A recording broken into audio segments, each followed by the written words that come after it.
right. Welcome to Sunday. Hello, everyone. Thanks for coming. Appreciate the flexibility and figuring out where we are and what we're going to do today. So this might be a little bit damp. I just had to run outside real quick. So today we're going to talk about kind of the household aspect of money management. Continues on with our conversation from 2 weeks ago now, where we talked about the purpose of money in the context of our overall purpose and mission kind of for the church and for humanity. But so this is a little bit more on the tactical level, and some good tips, both that I've learned and researched and talked to other people about, that are good to help people have the right concept when it comes to managing their own money. We have some people in the room who have experience in this and have made some of these mistakes and learned from them. So this is good for reference for those. If you're looking for some material just to get started on learning about personal finance and aligning your financial operations with whatever your goals are in life. So first things first is all about goals, right? So if you're managing your money, you've got to set your goals first. It's not just about balancing the checkbook or taking in more than you spend. You've got to know what your end result's going to be. What is it you want to do? What do you want to provide? Do you want to create a lifestyle where you can retire early and go on and do something else? Do you want to have a mobile lifestyle where maybe you don't invest as much in things that are permanent and instead invest in the ability to move around and continue doing either your work or your family life? Do you want a stable family income? Is that what you're aiming for? Are you looking to provide for your family and your children and their future? Is it college? Are you trying to send kids to college? Is that something you want? And if so, how are you going to get there? I know personally, my wife and I have made the decision that we are specifically not going to fund our children's college, which may seem crazy in today's economic world. But we've both found that because it was not done for us, we appreciated it more and we earned it and we worked hard for it because it was something that was somewhat of a struggle for us. And in today's world, and particularly as a parent, I worry most about not giving our children enough of a struggle to learn how to deal with adversity. That's the thing I'm actually most concerned about. Not whether or not they learn to read on time or if they get into this or that college. It's more, have they had to struggle and do they know what it means to work? Because from my experiences and seeing people around the world who have gone through adversity, they end up being much more capable humans in the long run. So it's a little bit of a thought on college, paying for college. And then as you set your goals and you work toward those goals, the goal then is to, or a sub-goal is to build good habits. Build structures and processes that are self-reinforcing that then cause you to kind of do the right thing automatically. Whether that's you set up automatic payments or paying your bills first or paying yourself first in terms of putting some money into savings. There are a lot of good habits that can be built that allow you to, as you grow and invest in yourself and your career and your family, take a lot of the stress out of handling your finances. Finance and financial stress is one of the #1 relationship stressors. And so if you can take that financial stress burden out of your life, it sets you up for a really strong relationship ease, I would say, in the future. So let's go into some of the basics. So what are some of the basics of personal finance? So you've got credit and debt, and while most of that us probably know what those mean, so credit's the ability to buy things with that for which you do not have the money. So you might not have $100 in your pocket now, but you can get the credit to buy $100 worth of goods. That's what a credit card does for you. And of course, debt. So once you use that credit, then you are in debt to whatever that company is or whoever you're borrowing that money from. And with those things, there are many ways to pay down debt. There are different theories about how you go about paying down credit card debt or student loan debt. The one that makes probably the most math sense is to pay down the one with the highest interest rate first. That, of course, saves you the money that you would otherwise be paying into interest. However, to build those good habits, I think somebody's up in the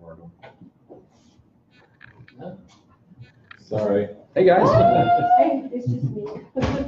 So In order to build some of those good habits, another way you can do it is to pay the smallest ones off first, so that you're taking discrete chunks of debt and then eliminating them, so that you can see that it can be done, and you can then continue to reinforce those habits to then continue paying down additional debt.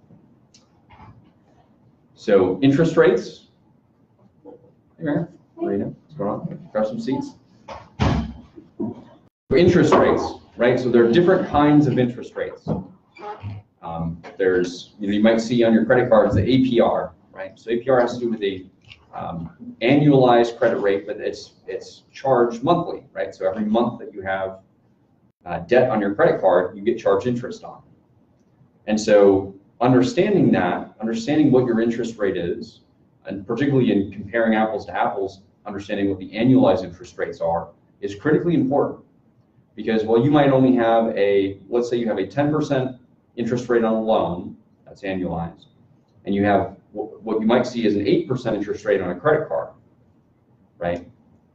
But realize that you're going to get charged, and depending on how much you allow to be on that credit card, you might end up paying more into the credit card than you do the loan, because you have to make sure that it's annualized. I know a lot of payday loan places will say they have a whatever percentage, 15%, 18%, 30% interest rate, but that's on like a week, right? So your annualized interest rate is, hundreds of percents. So you're paying 6 times or 3 times or whatever it is as much as you actually put in. And so you got to make sure that you're comparing those apples to apples. So income, right? So we hear the term income and we're like, all right, well, that's the money you get. So there's some interesting discussion out there right now about savings versus income. And we'll talk about savings in a minute. But income is what generates your wealth, right? The more money you take in, the more wealth you have, as long as you don't spend it all, right? But savings can only preserve what income you have or what assets you currently have. So you're never going to become wealthy or accumulate enough wealth to do whatever your goal is by saving. Generally, you're going to have to increase your income to achieve those goals.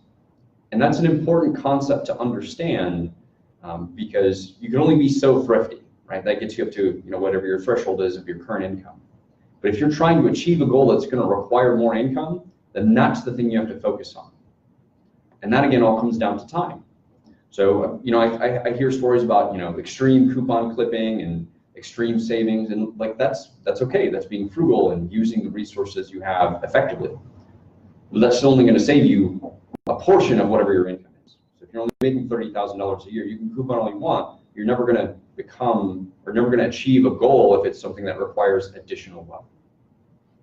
And so if you're using your time to do those extreme savings things, as opposed to investing in yourself, investing in ways to build income, you're not likely going to achieve those goals, and that's unrealistic to assume you will.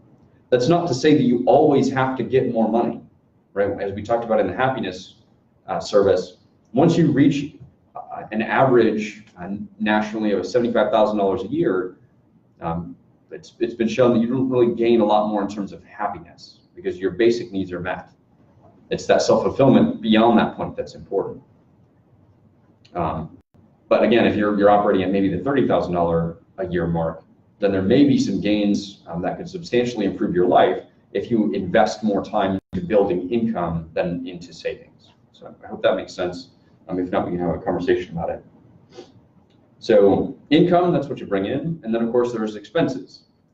So expenses are the things that take our money, right? Paying bills, feeding the kids, our entertainment. But a lot of times people don't understand how much they actually spend on their expenses. So things like coffee are one to me that that people see as transparent and really aren't. $5 for a cup of coffee, particularly if you're buying it from a fancy store like Starbucks, adds up quickly, particularly if you do it every single day. Right, 100 days at $5 coffee, quick math, that's $500. Right, $500 is a lot of money to be put down on an existing debt, paying down interest, or paying down principal and reducing your interest that you're paying. So much like when it comes to fitness, and we'll talk about this a little bit more, measuring your expenses is a really good way to help cut down on them. because then you see what they are, and as you're putting them into your tracker, you realize maybe I don't need that. And so it's very important to understand what your expenses are. Investment. So investment is, of course, putting some of your wealth into some sort of vehicle to grow the worth of that, right? So whether it's the stock market, index funds, bonds, etc., all of those things help to grow wealth. To be able to do that, you have to have a certain amount of basically an overage to your income. You have to be taking in more than your expenses. And this is where a lot of the divide in America comes from. So people that had excess money, so more than just their expenses, at the end of the 2008-2009 crash, were able to capitalize on that crash by then either buying properties cheaply or investing in the stock market when it was at the bottom. And so over the course of the last 10 years, they have seen huge gains in their overall wealth, the value of their estate, right?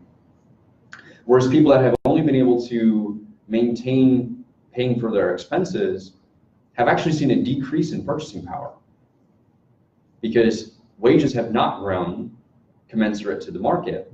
And therefore, as prices begin to increase through inflation, they no longer can purchase the amount of things that they could 10 years ago, even though they make the same amount of money, because their expenses are now beginning to increase, because they had no ability to invest in the growth that happened during that time.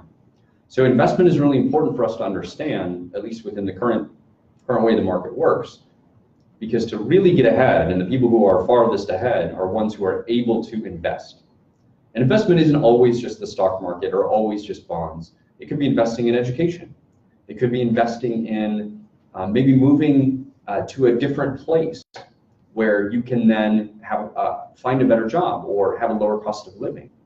But even the ability to move is limited to those with enough funds to be able to make the transition and maybe not work for at least a week or two to get settled in a new place. But that, which may only be a few $1,000s, is something that a lot of people don't have. And so that's critically important as well, to think about savings, expenses, income, and investment to be able to create enough of an emergency fund, basically, to allow you to do those kind of things that allow you to grow your ability to invest in your overall wealth and grow your income. So some specifics. Those were the basics. We'll go through some specifics, and then at the end talk about some more specific tactics that people can take, and then we'll have a conversation about lessons that we all have learned over time, and hopefully that other people won't have to learn through personal experience going forward. So buying a car. Rule number one, almost never buy a new car. There are almost no circumstances in which buying a brand new car is the right thing to do. Because a new car, I think it loses about 25% of its value as soon as you drive off the lot. Which means you can find a 1-year-old car for 25% less, or maybe 20% less, because of course the dealer will mark it up a little bit if it's been set back in. It has almost the same features and is going to be much better because in American society anyway, it's almost necessary for us to have a car to get to work, to pick up groceries, to do those things. So it is almost always better to buy a used vehicle. The only time I can imagine buying a new car would make sense is if it's got some feature that you think is worth it, whether it's a safety feature, whatever it is that has to work for you, but you need to have a very strong justification and the additional resources to be able to absorb the cost of a new car. So if you can pay for a new car in cash, doesn't mean you necessarily do buy it via cash. We'll talk about that in a second. But if you can go and just put down money to buy a car, then you can consider buying a newer car or a brand new car if it's got something that you think is very important.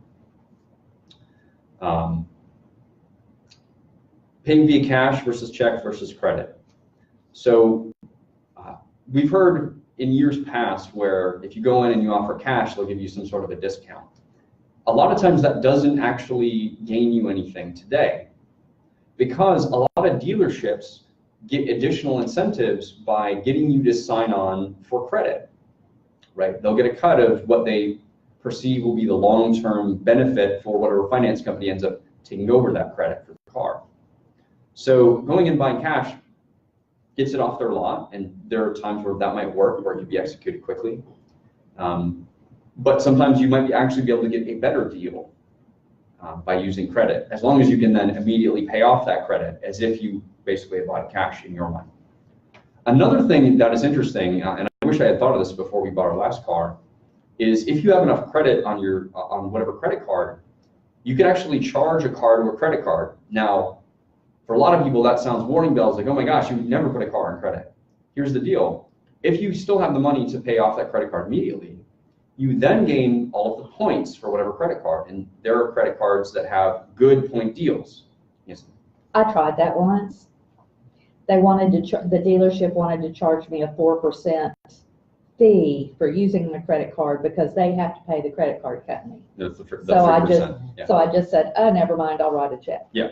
And so that will, again, that varies from dealership to dealership, how big they are, how much they can afford to take on in terms of credit card fee burden. That's a great point too, is most people don't realize this, that most credit card companies charge a 3% fee for credit card usage.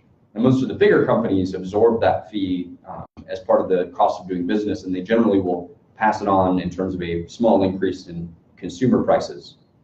But smaller businesses will often charge you an extra dollar or whatever the percentage is to use the credit card, which a lot of times prevents people from wanting to use their credit card at small businesses or even go to small businesses. But that's actually a fairly high burden if you think about it. They're just raking in money for essentially doing nothing. I mean, providing infrastructure that's been paid for many times over now. So good point. So that's on buying a new car, using credit. Look for the best deal for you. If you can pay it off, look for what gets you the most advantageous price, the best incentives, whatever it happens to be. Even maybe in terms of additional service that they will throw in with it, whatever method works best to gain the most benefit. It's kind of the way you go on buying cars.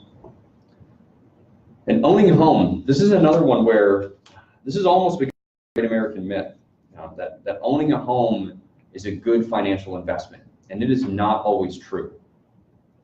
So if you're going to own a home, you need to have a clear goal in mind, just like we talked about at the very beginning. With every financial investment you make or financial move, you should have a clear goal. So if you're going to own a house, if you're going to buy a house, generally you should buy a house because you think you're going to live there when you, like, for the rest of your life. And you can then invest in that property with something that gives you benefit. Now, as you invest over time, ideally and historically, markets have continued to grow a little bit at a time. But realize that housing prices are not automatically guaranteed to increase. Right? Over the course of 40 or 50 years, I mean, look at Detroit. 50 years ago in Detroit, housing prices were significantly different than housing prices today. I mean, whole neighborhoods have disappeared and housing prices are almost nothing. And so just because you bought a house and have invested it doesn't mean it's going to be worth selling it later on. So, but if it's something you're going to keep and you like where you're going to be and you're going to invest in it, then it makes sense to buy a home. If you're going to do it for resale or as an investment property for rental, there are a lot of considerations you have to make. So the cost of operating a house is actually particularly high, and especially high if you're not going to be in the area where your rental house is, because then you have to pay a company or somebody to manage it, and that's usually a percentage off of the house. And then depending on what kind of renters you get and how well they screen, you might have damages. So from experience, my wife and I have done this with a couple of properties. It has not been worth it for us. So we recently sold a property the selling price was higher than I bought it for, but the overall amount of money that we put into the property is significantly more than the difference between the buying and selling price. So we probably took an overall loss of $30,000 to $50,000 when you look at the life of the house. But that's all kind of money on paper, realistically. We didn't have to pay money to sell it. That's being underwater. But we did not gain what we thought we did on the front end, or we thought we would have on the front end. So do the math, the full math on the cost of the house. What's the maintenance going to be? How old is the house? When's the roof going to need to be replaced? How old are the appliances? How old are the heating and cooling? Does it have a homeowners association? Does it need to be upgraded? What are the taxes on it, right? Because taxes vary significantly. What's the insurance on it? If you're renting, what's the depreciation if you sell it later? Because that, of course, increases the amount of taxes you have to pay. Now, if some of this sounds foreign, that's okay. Just realize that there are things that you have to consider when going into buying investment properties that are far more complicated than I buy the house, it's going to appreciate in value, and then we sell it later, right? That's a very simplistic view that I probably had when I bought that house at first. Most of the time, you stay there to either manage it yourself or live in the house to improve it. And then you can go to HGTV or any of those other places to see which renovations are actually worth it or not. Very few of them are worth it. It's mostly about curb appeal, which most of those things are non-functional, and people are not willing to pay premium prices for a lot of things. So you've got to realize what it is that you're trying to invest in. But it can be an investment if you manage it personally and know how. Go ahead. And you mentioned insurance. The only things about the homeowner's insurance, think about your automobile insurance. We moved 1 mile and our automobile insurance doubled. There you go. So, yep. Just from where you live, what school zone you live in, what, if you're in a flood zone, like a lot of people don't know they're in a flood zone, or they might see that they're in a 100-year or 500-year or 1,000-year flood zone. Know what those are. That doesn't mean a flood will only happen every 500 or 1,000 years. It means that based on the historical, in the last 1,000 years, this has been the highest point of a flood. And of course, with climate change, that level is probably, or that frequency that we think what those words mean, actually happen a lot more frequently. We've had more 100-year and 500-year flood levels in the past decade than previously. So realize what those things are, and you might get a cheaper deal on a house if it's in a flood zone until it gets destroyed, or you pay for the insurance over the life of that house. Mm-hmm. So those are really important things to consider. Investing. So we talked a little bit about it before on the basics, but when it comes to investing, compound interest is your friend, right? So there are some really great primers out there on YouTube and other places on compounding interest. Go out and listen to those and read those. Time is money, right? We've heard that said, but money is also time. So when you're investing money, the earlier you invest it, regardless of how small it is, the more powerful that $1 becomes because of compounding interest. So let's say you have an annual percentage rate of 5. You gain 5% interest on your money. So you put in $100, 1 year later you'll have $105, right? But then a year later, you don't have $110, you have $110 and some change, because you then gain the interest on that extra $5 that was there after the first year. And if you continue to put in more money, you continue to gain that compounding interest every year, or whatever the calculating period is, to then build on that wealth. And so understand what this is. I'm not going to write the formula for compounding interest on the wall. But understand what it is, and understand that that is how most people who are wealthy gain and maintain their wealth. They invest over time. If you've seen some of the books like Millionaire Next Door and what's his name? The guy who does all the audiobooks about financial investing. Dave Ramsey. Yep. A lot of those things are just about compounding interest, making sure that you have enough to take care of all of your needs, and then saving and investing a lot of the rest of it. And doing it smartly, usually through index funds that tend to perform better than any picked funds that you could choose. So what this does, not only does it gain you wealth, but it also combats inflation. Just so that people know, our government basically plans on inflation increasing, and they try and keep it increasing about 2% every year.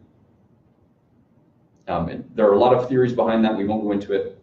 We talked a little bit about it last time in terms of the linear versus circular economy, or the growth economy versus the sustainable economy. But as of right now, and for probably the distant future, inflation will continue to increase. And what that means is that if you hold on to money, let's say you have $1,000 now, in a year, it'll be worth 2% less. You'll have 2% less purchasing power. You'll have the same amount of dollars, but it will buy you 2% less stuff. So it makes sense under the current market conditions to invest it in something that gains you at least 2% interest. Now, a lot of times savings or bonds aren't going to get you 2% interest. The only time you put something in a financial vehicle that earns you less than 2% is if you need to have some funds available for liquidity, right? So your emergency fund. You might not be getting more than inflation on it, but it's something you need to have on hand to pay for emergencies, right? So you differentiate different pots of money, basically. But so investing in compounding interest gains you wealth and combats inflation. So as I mentioned, generally indexes are your best bet. So it's like the S&P 500 or the different large chunks of the index funds on the stock market. And what those are is they're basically automatically diversified portfolios. So they're spread across a whole bunch of companies, and therefore it's unlikely that all of those companies will fold at the same time.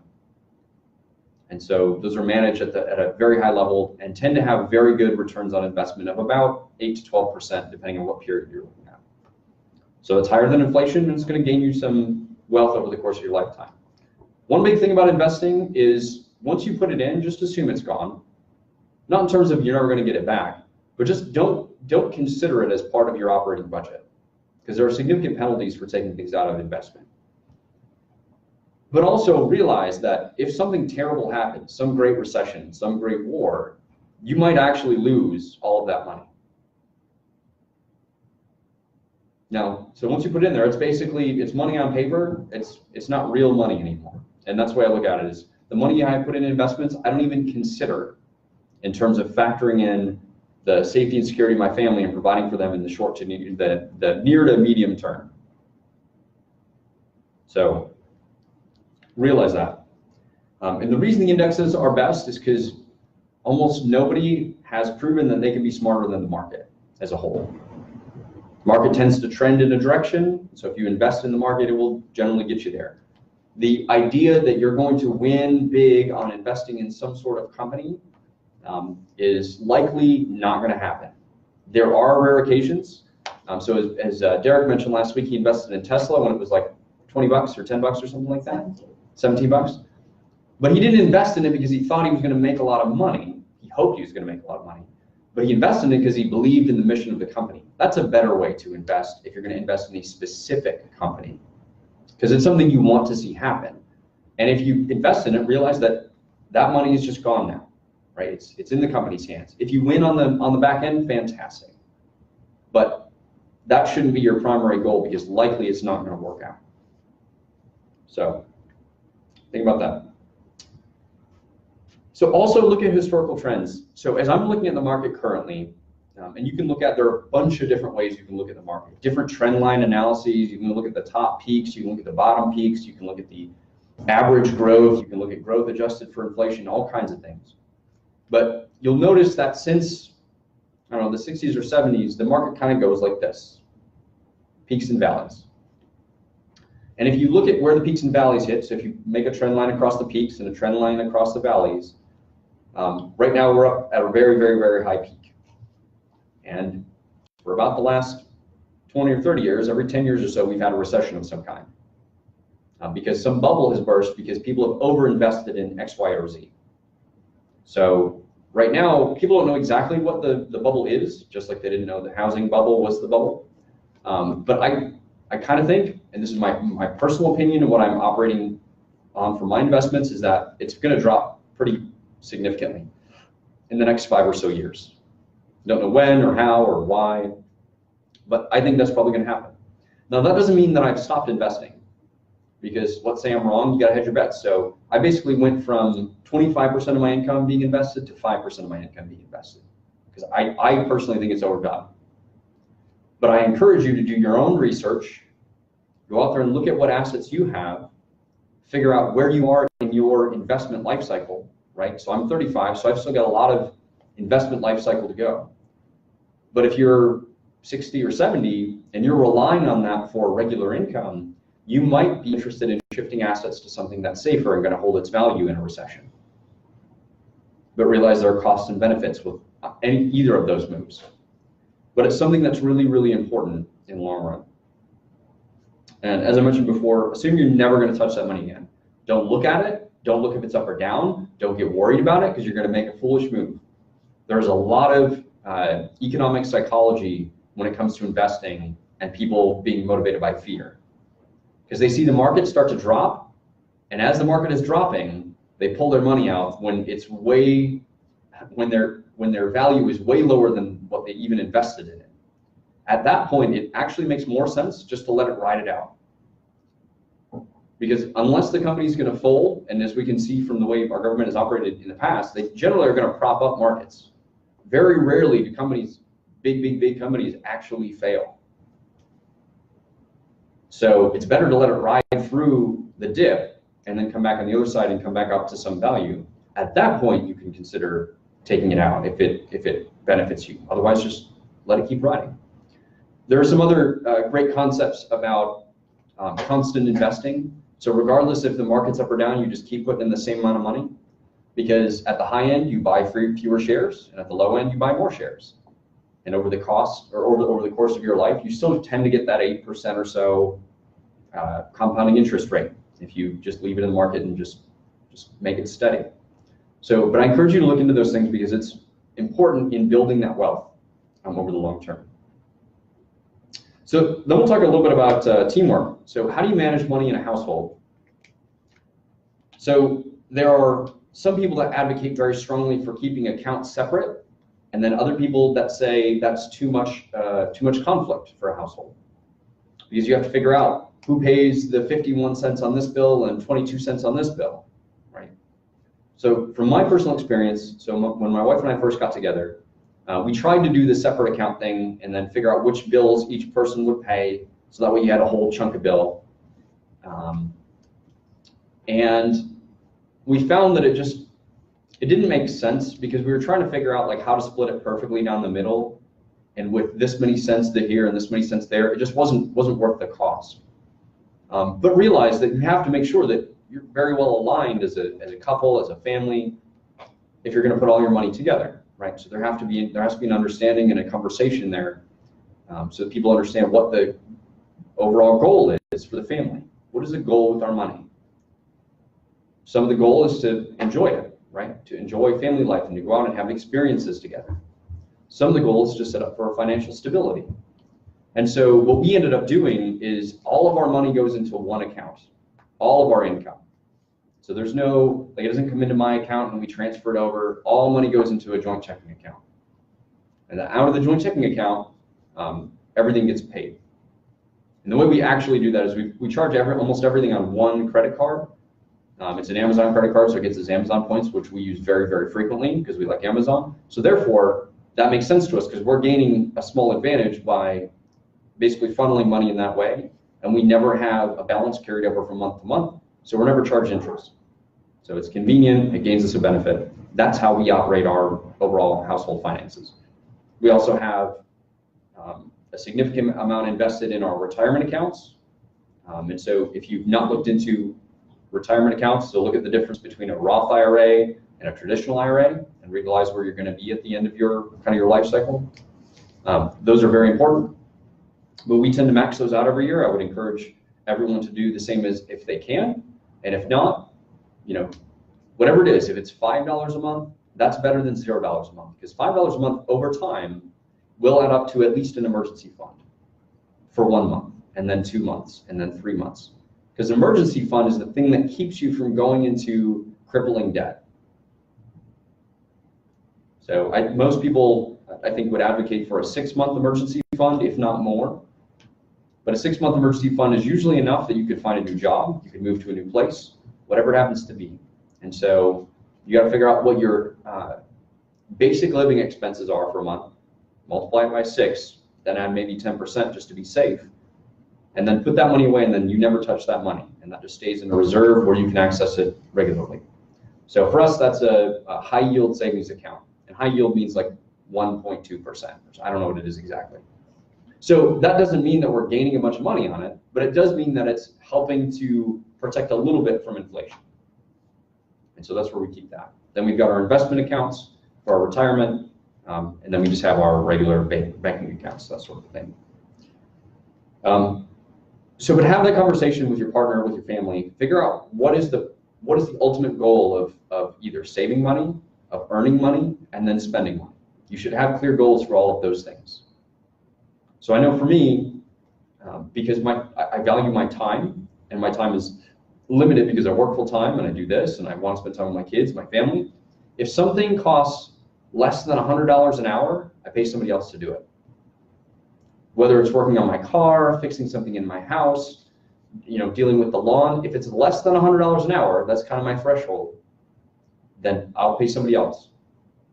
So I just had a stereo with Bluetooth installed in my car. So here's some great cost savings, right? So I was thinking about a new car, because for a moment I lost my sanity. I was thinking about, well, I'd really like to have Bluetooth in my car, because I sometimes go on road trips and I want to be able to either talk on the phone or listen to podcasts and not have to fiddle with my phone while driving. That's unsafe. But as I looked at cars I would be interested in, I'm like, I'm not going to pay this much money for a new car. So I was like, well, why don't I just put Bluetooth in my car?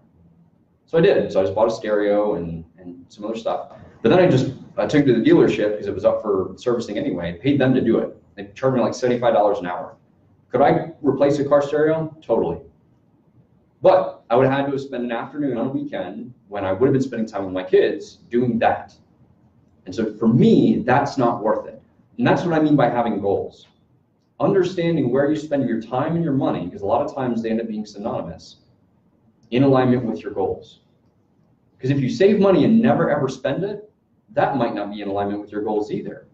Because if your goal is to enjoy time with your family while you're alive, you have no guarantee on what that time is going to be. You need to probably spend a little bit of it to be able to do that. Not always. Everything doesn't require money. But sometimes going out and doing something fun or different or interesting might be worth that investment, right? Because that's an investment in the family. So another thing about managing money as a team, as I go back to my point that I departed from 5 minutes ago, is gain efficiencies by sharing cost. A lot of numbers that we use to calculate poverty or income or a lot of different things are calculated by a single person's income and their ability to, or their requirements to pay rent and food and overhead, right? Everyone has to have a place to live. And so if it's a $1,200 apartment, for one person, that's $1,200.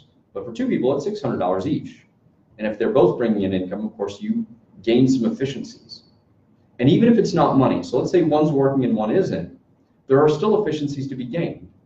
The person at home, so my wife now stays home, and we had a discussion about that many years ago, that's what we wanted to do for our children.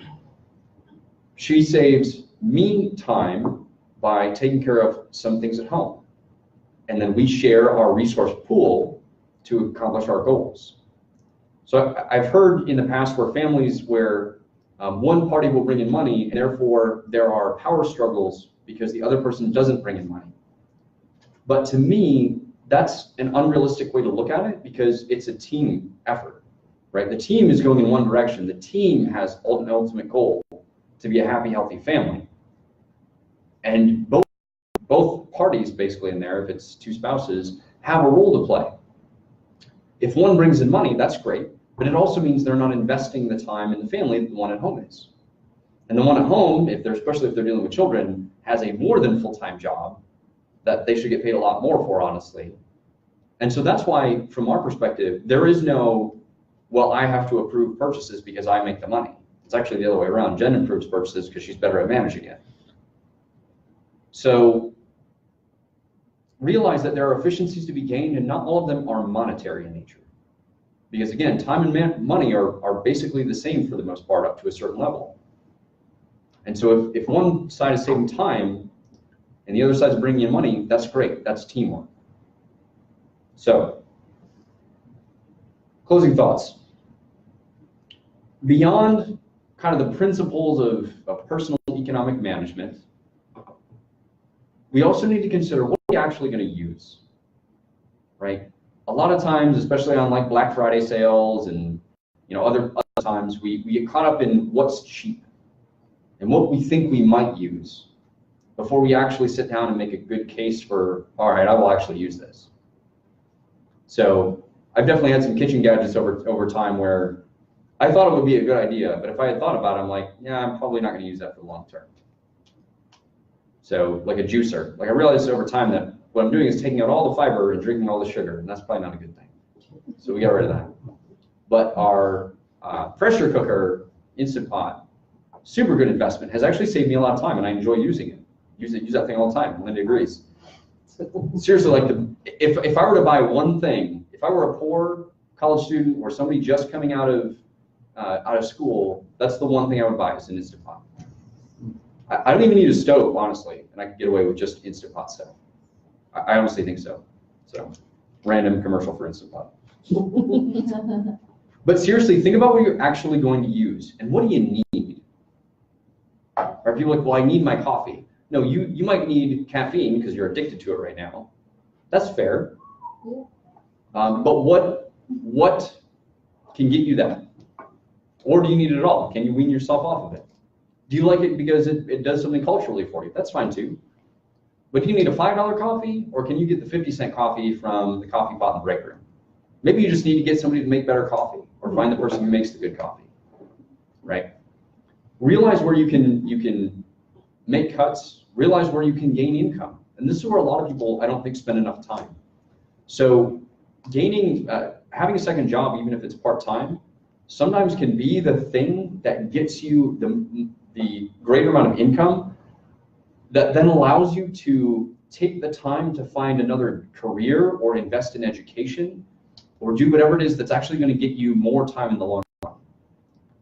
Again, savings is only going to get you so far. It is important, but it often is not enough to tip the scales in moving you in a new direction. But buy intelligently.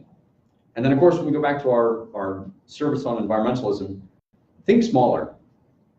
A lot of times we buy houses because we have a lot of stuff, or we buy a big house and then we buy stuff to put in it, right? Both of those things don't really make a lot of sense because we could just have a smaller house and less stuff and it would cost less money overall. So think about what it is you actually need. And I've definitely thought about this recently. In terms of entertainment, about the only thing I need is a laptop. Yeah, it's nice to have a screen and speakers and whatever, but even a laptop with nice headphones basically gets you all that stuff. Because most of my entertainment is on the computer, whether it's video games or movies or whatever it is.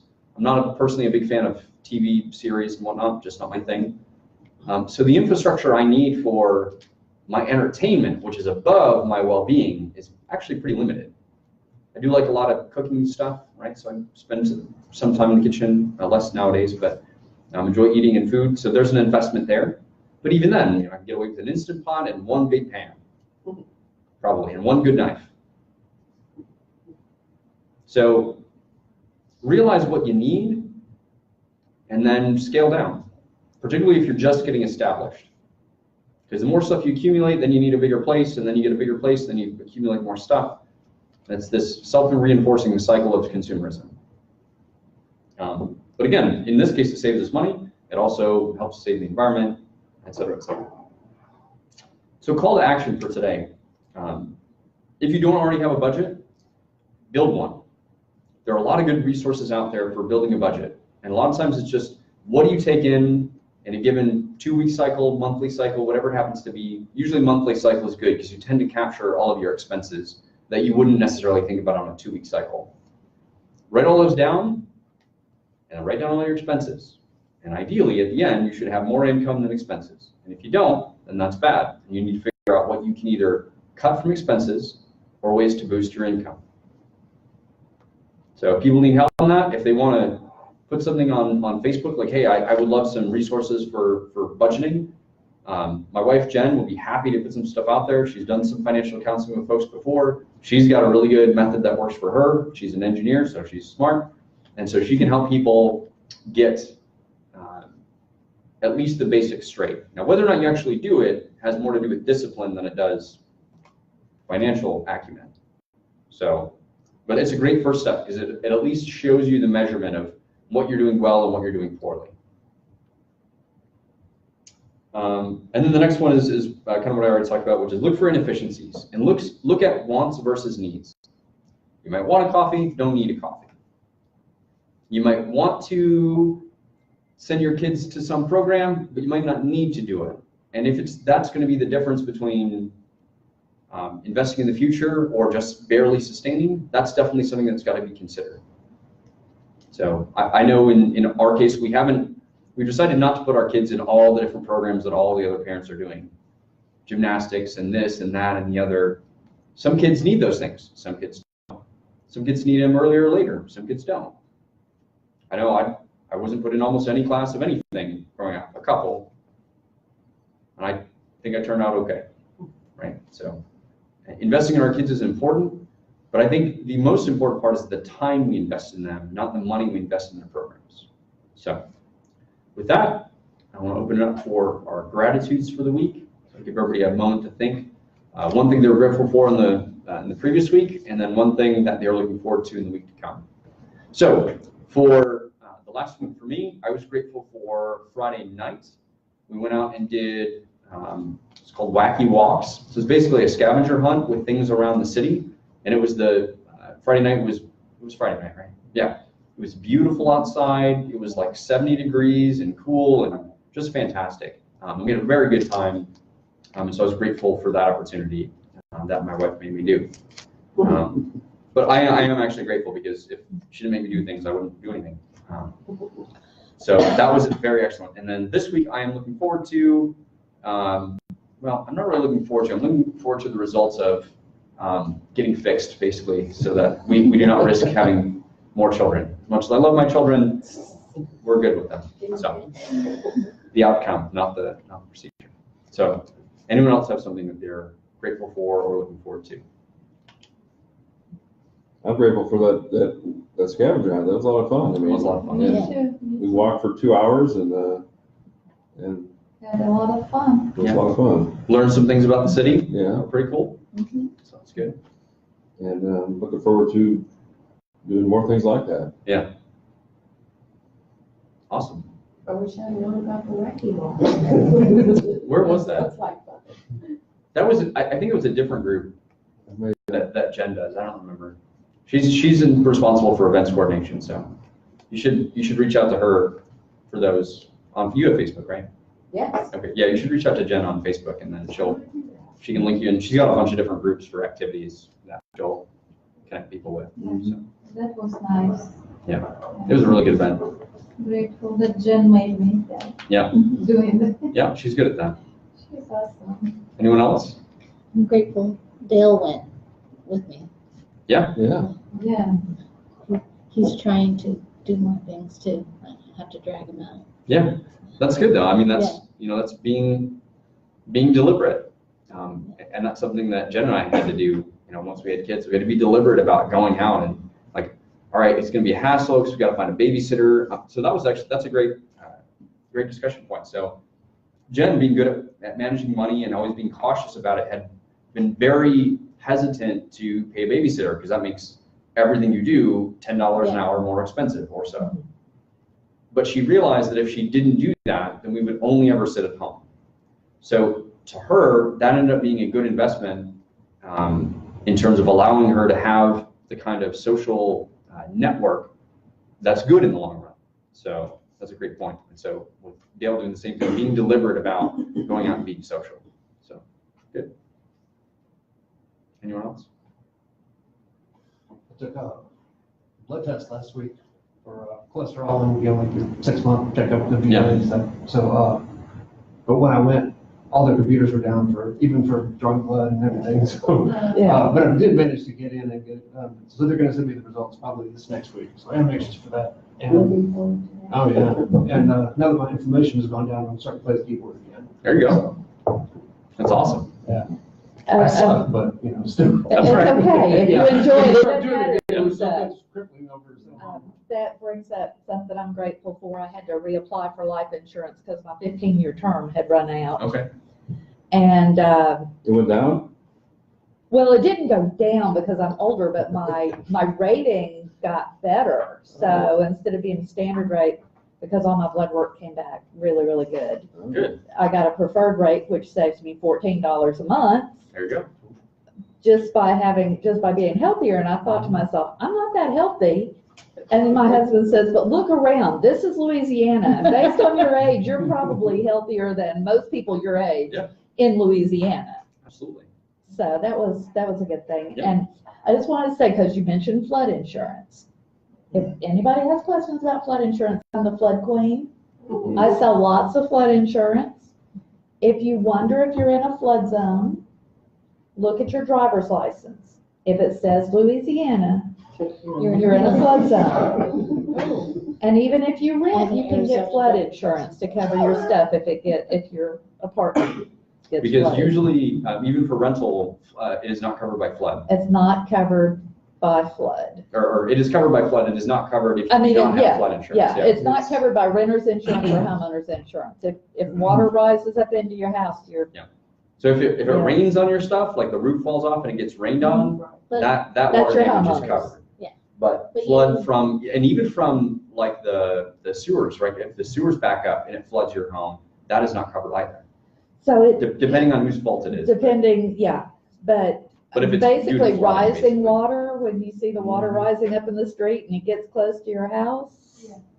Yeah. Yeah, And it's a big, when you're looking at a house, that's a huge factor. It The house is. we bought, at the very last minute, I found out it's in the flood zone, it's 6 inches below the flood zone, and it was $2,000 a year. yeah, that Flood adds insurance. significantly Yeah. And to, there's no, you can't shop for cheap either, it's like, that's no, the it's all price. one Yeah. price because Yeah. it's all FEMA subsidized. So that adds significantly, not only to your Mhm. monthly payment, Yeah, but it also limits your ability to sell that house if you ever decide you don't want to live there anymore. right.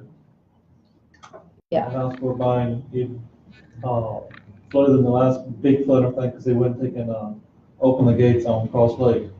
And it Well, was the yeah. first time it had ever flooded, but. And the other, before we bought it.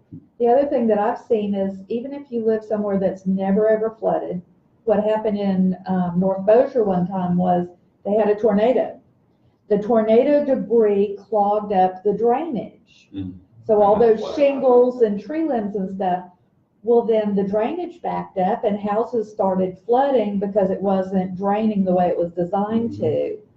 And then one of my customers waded through 4-foot deep water and pulled branches away from the drain and the water started going down. So just because it's never flooded doesn't mean it can never flood. And this is why it's really important. So beyond just insurance, it's important to have an emergency fund, Mm-hmm. because that is the thing that'll allow you to, one, move quickly to repair your home after an event, right? Because if you're waiting on insurance money, they've got to do claims, they've got to process thousands of them. By the time that happens, everybody is trying to do house repairs at the same time, and prices go up dramatically in terms of materials and labor.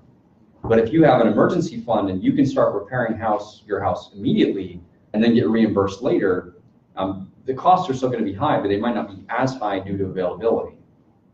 I've got a point on that. I've been in my 30s where, yes, we really would like an emergency fund. We have big credit card debt. Yeah. So you have to choose, we ended up paying off the credit card, yet we had, $20,000 open credit. That was our emergency fund. Right. Hoping we don't use it. If we do use it, then we're stuck with a lot of interest. But in the meantime, if you don't use it, we're not paying that interest because the credit card's paid Yeah. off. So a lot of times it makes sense not to leave a lot of money in the bank if you got high interest credit cards that you need to get rid of. Right. If you have credit, but unfortunately, there's a lot of people out there who have already like totally blown their credit and couldn't get a credit card.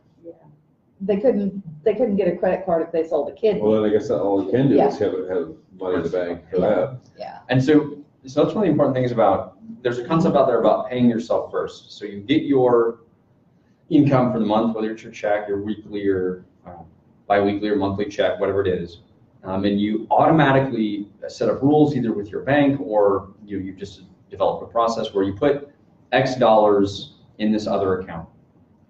And again, even if it's only $5 or $10 or $50, if you consider that as a bill that you have to pay, then over time, again, if you put it aside and you don't think about it, you will accumulate money and more than you'd think, right? But if it's just sitting in your regular bank account, it's easy because it's available. Right. And you have to be responsible to make yourself do that, and it becomes a habit. Make it so you have to walk into the bank to get it. But Right, it makes a lot more sense to pay down an 18% does. credit card than it Absolutely. does to put money in a savings account that pays 0.01%. right. Yeah, so paying off your credit cards and your loans are always, generally as you get out of school or whatever it is, should always be priority number one. But even depending on it, even to establish a habit, $5, right? So $5 a month gets you in the habit of this money will be away for whatever it is. So, and that's good to do with kids as well. So when it comes to teaching financial literacy, Yes. getting the kids to understand, like, all right, this is what money you have. If you don't have money at the end of this period, you're not going to be able to buy this thing. If they spend it, then they spend it, and then they don't get it. And don't buy it for them because that doesn't teach them anything. So the beginning of like February of last year, we started doing our finances and we started with the Dave Ramsey program.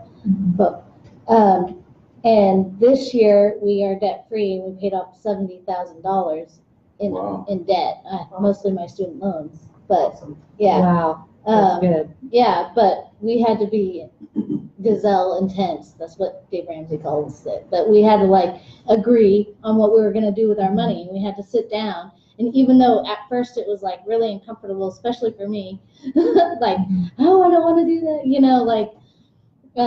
We had to, you just have to get together and like be like, what are you going to do? What are we going to do with our money? Yeah.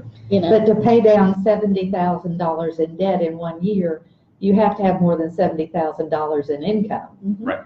So someone who makes $30,000 a year is not going to be able to do that. No, but Yeah. I think the point is still valid that, Yeah. like I said at the very beginning, it's all about goals. Yeah. Mhm. If your goal is to be debt free and you come up with a plan to achieve that goal, even if you don't do it precisely in the timeline, but if you have a process and you're disciplined about it, you will get there. Mhm. But that isn't for a point, like, Yeah. you can't assume magic will happen, but you do have to have a clear goal and then a clear plan to I achieve mean, the goal. if you make $30,000 a year, it might take you a lot longer to Right. pay off $70,000. Yeah. But you're also doing, like, you pay one bill off and you use that money that you're not paying Right, anymore. I've done Yeah, that. yeah, you know, So here's the question to kind of expand the applicability. How long have you had that debt before you guys sat down to have that deliberate plan? Well, I had graduated in 2013.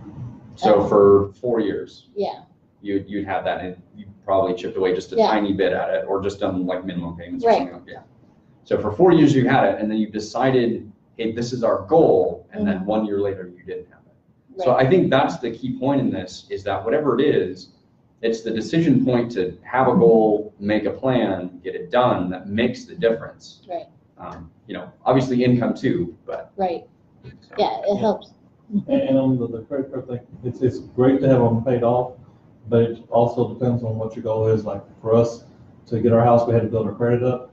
And so it was important to get the credit cards and have a balance that stays on that's less than 10%, so you get the credit points. Because you get 3 credit points for each month that you have less than 10% balance on there, but not a zero balance. Yeah, sometimes they'll drop you too if you don't have something on there. Yeah. Right. Well, they will after a certain amount of time if you haven't used a card. But I do like you do Yeah. with your Amazon card. I use with my Discover card. Right.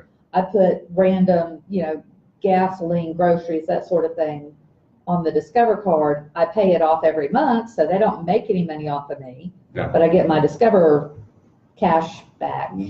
Well, and Bonus. the thing is, especially with established or widely used credit cards, they make a lot of the money off of the transaction fee.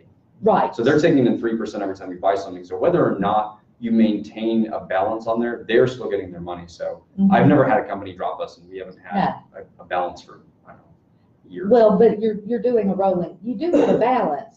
You're just paying it off every month. Right, yes, there's no interest to it. Right, Yeah. but if you have a card that you just don't use, that you carry a zero balance. Oh, yeah, They will, after a certain amount of time, they'll send you a letter and say, either use this card or we're gonna drop you, and if you don't, they will, because they don't wanna carry that on The their account. books. They don't wanna carry the account on the books. Yep. If you're not using it. Right, yep. So Any other questions or comments or lessons learned about finance? Go ahead. I think a 401k is really important. If you If you have the, if you have that in it, because For yeah, matching? if you Yeah. have that option, that is the best savings plan in the even world. if the company doesn't match it, just being able to save pre-tax money like Right. that and save it early, even if it's just a little bit, 1 or 2%. Well, so it depends too. So since you brought it up, the difference between the traditional IRA and the Roth IRA, right? So pre-tax versus post-tax. So what Eric's talking about is a pre-tax deposit. So some of the money will be taken out of his account before he gets taxed on it and put into a retirement account. So that means that when it comes out, then it gets taxed. Mhm. But the idea is that when you're retired, your overall income is lower than when you were working, right? That's the assumption that plan is predicated on. So that's the pre-tax. That's a traditional IRA or traditional retirement fund. The other one is a Roth IRA. A Roth IRA is post-tax. That means you've already paid taxes on the money. You put the money into the account, and then whatever it accrues over time is not taxable. And what that assumes is that you will have a higher income in when you are retired than when you basically put that money into that account. So for me, because I'm military, when I retire, which will be from the military, be much earlier than most people. So I will have a full retirement paycheck in my mid-40s. And then I will likely go and get another job of some kind and may have another retirement on top of that one. So that means that my overall income, and let's say I do something else even in retirement in terms of have another job or consult or something, my overall income then will be higher than it is now. So for me, it makes sense to do the Roth, pay the taxes now at a lower rate, and then later on have it tax-free. So the money it makes, the capital gains are tax-free? Correct. That's the Is there a difference. limit on how much you can put into it? There Oh, is. yes, yeah, Yeah. there always So is. it's right now it's 6,000 individuals. yeah. But based on your age, you're over 50, you might be able Yep. to, you can put in more, like, for me, it's See, I'm 6,500. 6,500, yeah. Yeah, Yeah. and then you can also do catch-up if you've not done it in the past for a certain period of time. You can do some catch-up payments to do like the last couple of years. I don't remember exactly what it is. See, that's something I wish I'd have done. It was one of those shoulda, coulda, wouldas back then, whenever I had my traditional.